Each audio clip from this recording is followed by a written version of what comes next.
When a crisis hits, it's not gold people fight for. It's water, food, and everyday goods we take for granted. Remember the toilet paper panic of 2020?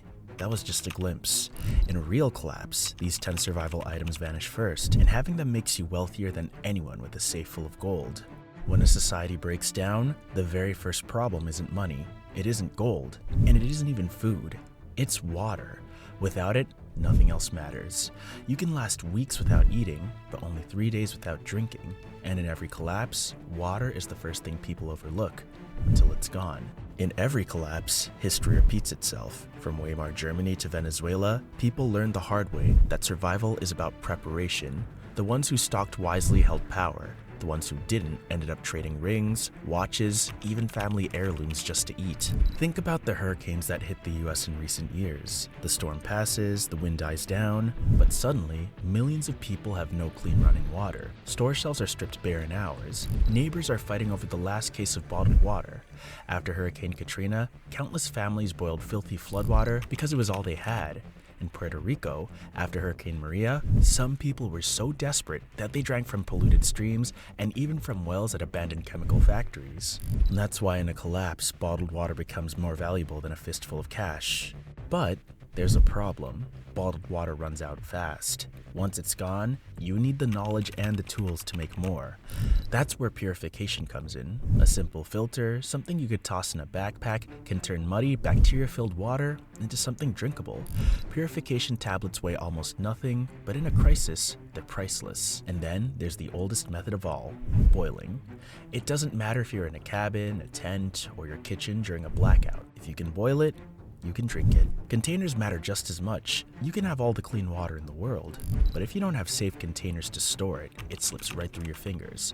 Plastic jugs, glass bottles, even collapsible bags in a survival economy, these are worth trading for. So without water, nothing else matters, not even food. Which brings us to the second survival currency, food. Food's tricky because unlike water, you can't just make more out of thin air. You need supplies that last. That's where non-perishables come in. When the lights go out, the fridge is the first thing to betray you. Meat spoils, milk curdles, and suddenly, the fresh food you relied on is garbage. But canned goods, rice, beans, peanut butter, those stay good for years. Canned beans aren't glamorous, but they're loaded with protein. Rice stretches meals and fills stomachs. Peanut butter is dense with calories and fat. A single spoonful can keep you going. Even spices, the little things people forget, turn into survival gold.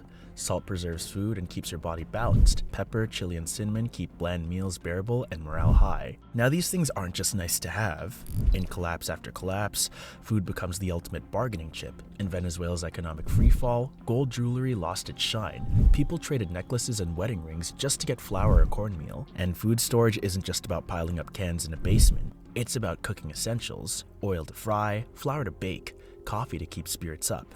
Families who can cook from scratch when everything else is falling apart are the ones who keep living, not just surviving. Now let's step back and look at the bigger picture.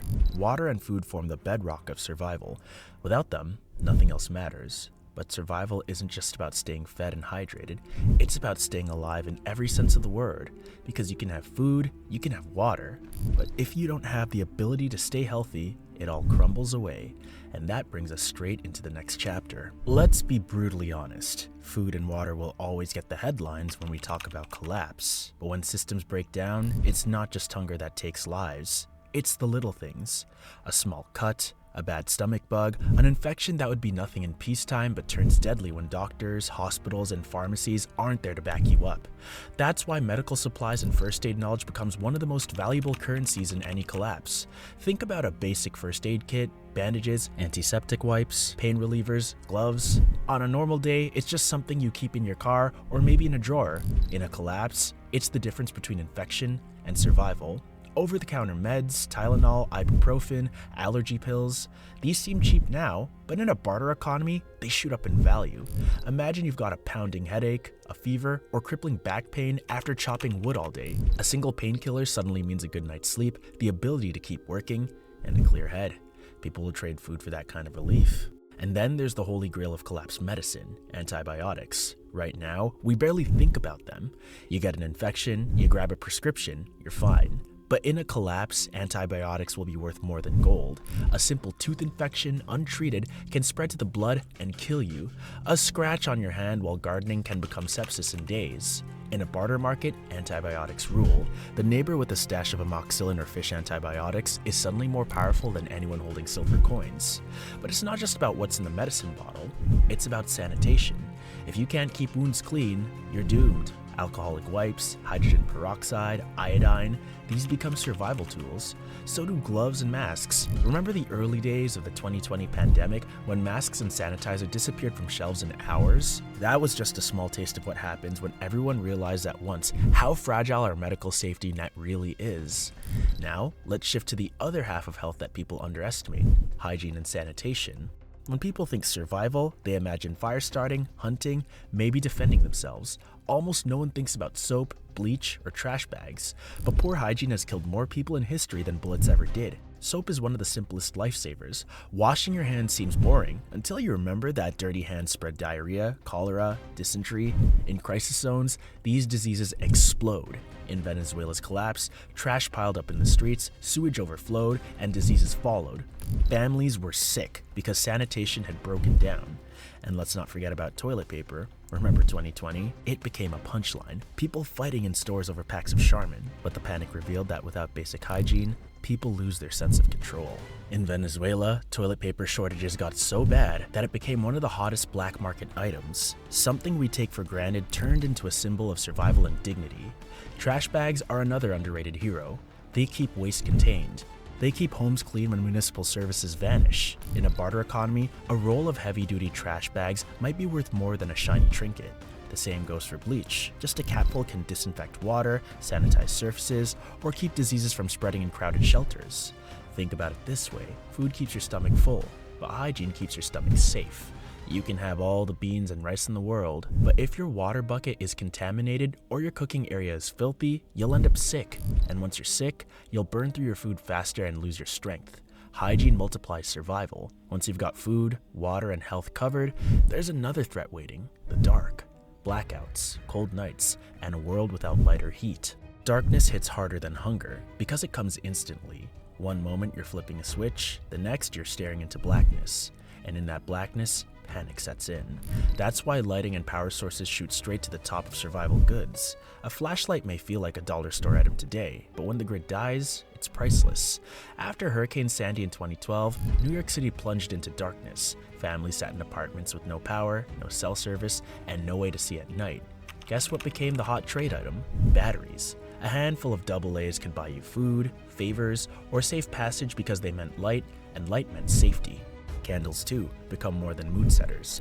They're heat, visibility, and even comfort when morale is low. A single candle in a dark room can calm the nerves. Then there's solar chargers. Portable, simple, and renewable. They give a lifeline to phones, radios, and flashlights when gas generators run dry.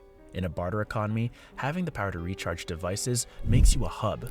People will trade food, labor, and even security for a few minutes of juice on their phone to contact family or check the outside world.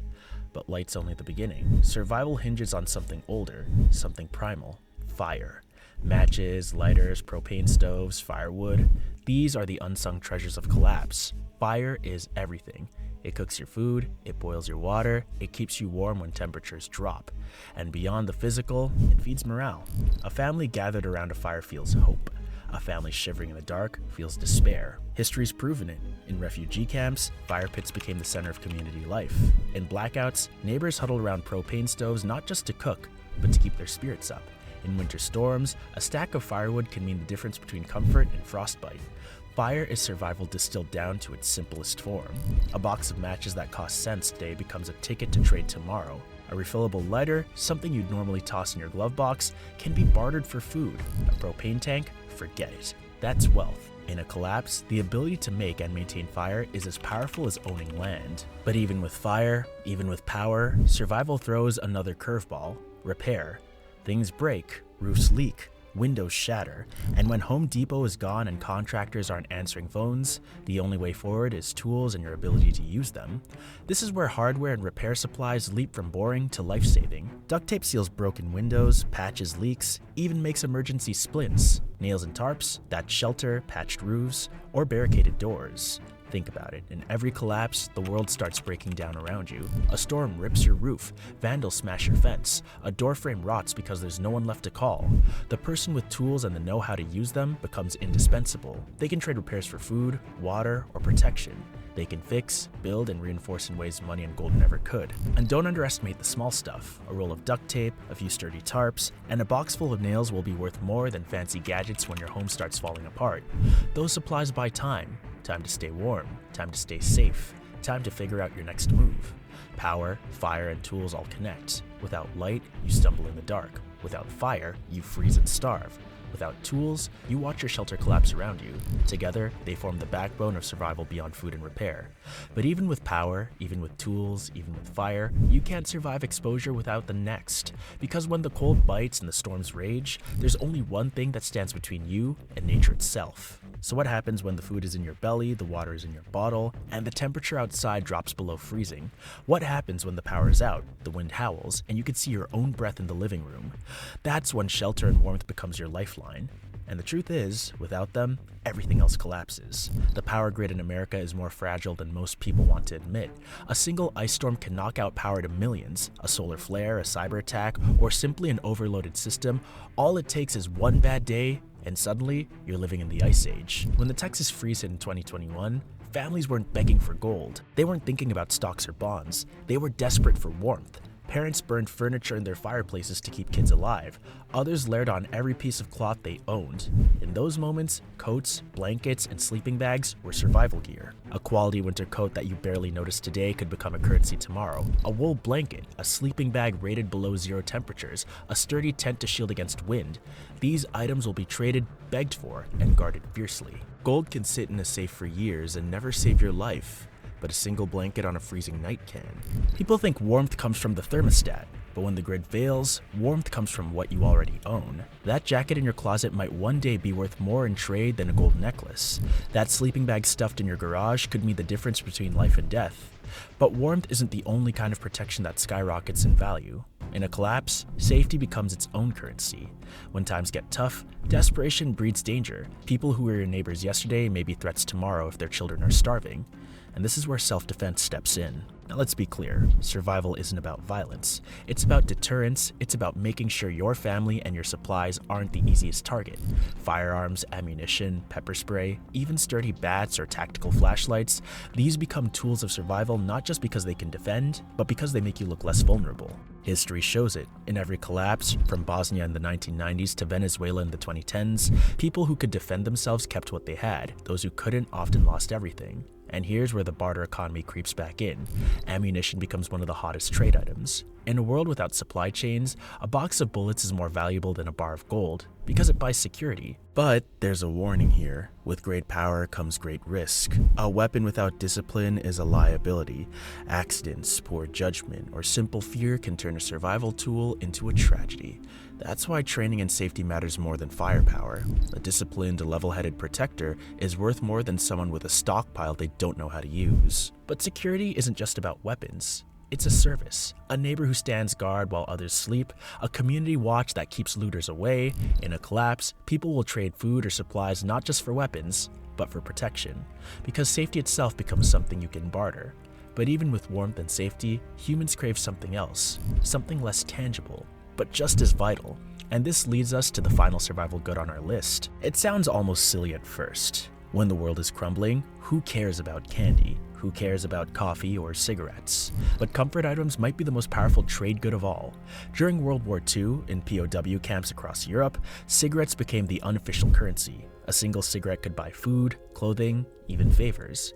It wasn't because cigarettes kept people alive. It was because they gave them a piece of normal life in the middle of chaos. The same pattern shows up everywhere. In Bosnia's collapse, alcohol became a top trade item, not because people wanted to party, but because alcohol kills pain, disinfects wounds, and eases stress. In Venezuela, chocolate, coffee, and even candy became high-value trades. Why? Because when life is unbearable, small comforts restore morale. And morale is survival. Think about a parent in a crisis. They've managed to feed their children, keep them warm, and protect them. But then comes a birthday or a holiday or just a night when despair hangs heavy. That parent will trade dearly for a chocolate bar or a bag of candy to bring a moment of joy. And that's not just about kids. Coffee keeps adults sharp when exhaustion sets in. Cigarettes calm nerves in high-stress environments. Spices turn bland survival rations into real meals. These items don't just fill the stomach, they fill the soul. And in a barter economy, the soul matters just as much as the body. So when collapse strips life down to the bare minimum, comfort becomes priceless. A single cup of coffee, a shot of whiskey, or a piece of candy can do what gold could never do: bring back hope. And that brings us full circle. These 10 survival goods, water, food, medicine, hygiene, power, fire, tools, clothing, security, and comforts are the first to vanish in every crisis. Not because they're flashy, not because they're shiny, but because they're what people really need. Start simple. Pick one of these 10 items this week. Maybe it's water filters, maybe it's blankets, maybe it's soap. Add it to your supplies. That one choice today could buy you peace tomorrow. Share this video with someone you trust in a crisis, because survival isn't solo, it's community. The people you prepare with today are the people you'll stand with tomorrow. And finally, subscribe.